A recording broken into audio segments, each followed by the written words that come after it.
Action. Hello, in this video we will be teaching you how to properly don and doff a papper. What you will need is a designated clean surface, a papper hood, a papper hose, and then the motor.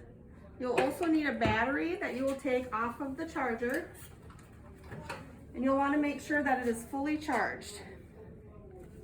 Then you will test the unit to make sure it is in proper working condition by turning it on and placing the flow meter inside.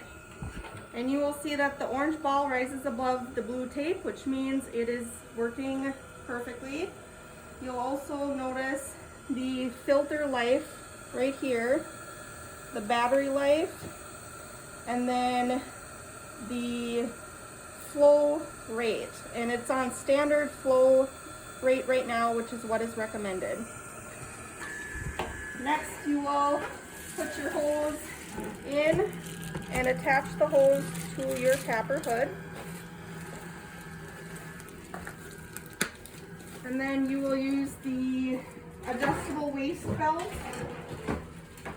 and place the motor on the back,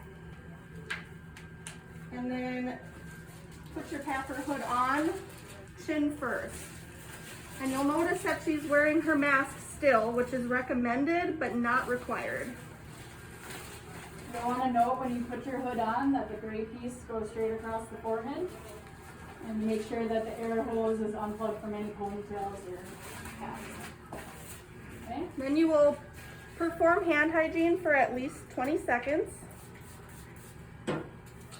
And then you can put on your clean gown. If you're going to be using a stethoscope in the room, you'll need to have your papper flaps on the outside. If you're not going to be using a stethoscope, then you can put the gown right over the flaps.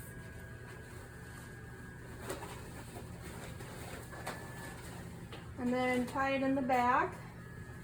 Make sure you are covering the papper motor as much as possible.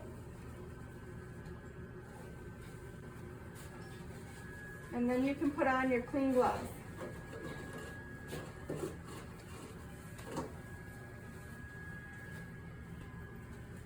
Okay.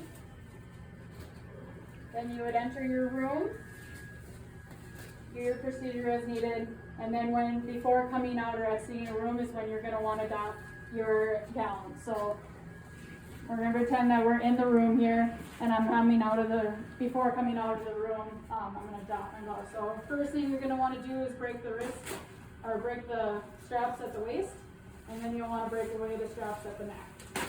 You'll want to ensure that you're rolling the gown away from you and rolling your gloves up inside.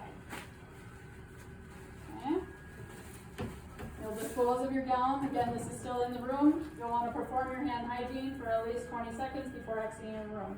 And of course, you'll be touching the doors and coming back out. So then when you come out, you want to again make sure you're using your hand hygiene for at least 20 seconds. Then you'll want to don another pair of gloves.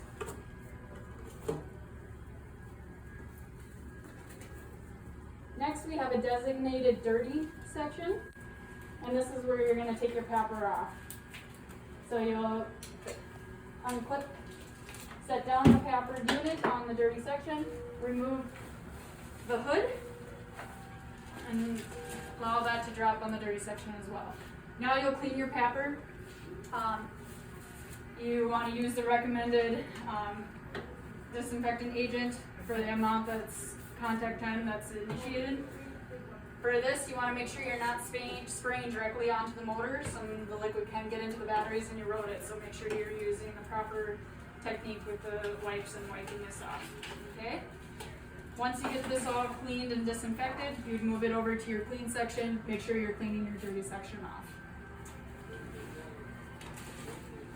Okay? Did I forget something? Nope.